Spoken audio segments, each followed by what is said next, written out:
Si vous avez du temps et si votre portefeuille vous le permet, vous pouvez vous inscrire auprès de certaines organisations telles que le Wall Street Institute ou le Cactus Language. L'avantage de ces institutions est que cela procure un accompagnement personnel afin que vous progressiez très vite à l'écrit comme à l'oral. Mais également, vous pouvez obtenir un document formel vous permettant de justifier de votre niveau d'anglais.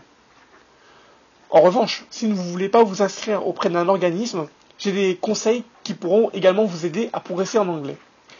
N'hésitez pas à regarder des séries télé en anglais, mais avec les sous-titres également en anglais. Vous aurez comme avantage de développer votre écoute et votre vocabulaire. En effet, les anglo-saxons adorent utiliser des expressions. Par exemple, cheers en anglais, qui signifie merci.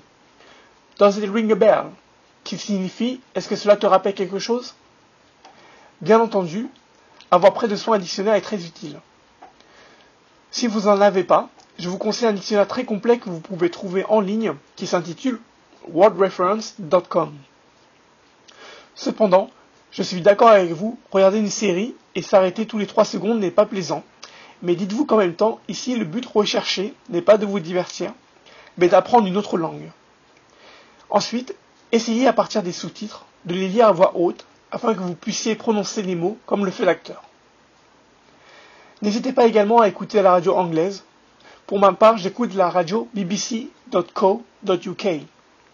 Essayez de l'écouter souvent, cela va vous aider à affiner votre écoute et vous permettra également d'identifier certaines expressions qui pourront vous être utiles. De lire également des textes en anglais. Alors je vous préconise de lire un roman ou un article qui vous intéresse, puisque certainement les débuts vont être difficiles, car votre cerveau ne sera pas habitué, mais après quelques minutes, vous verrez que vous trouverez cela plus simple. Google Traduction offre un outil vous permettant de bien prononcer les mots. En effet, si vous traduisez un mot en anglais, vous pouvez à partir du site entendre la prononciation de ce dernier.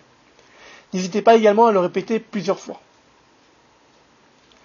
Si vous le pouvez, je vous conseille fortement de partir quelques jours dans un pays anglo-saxon.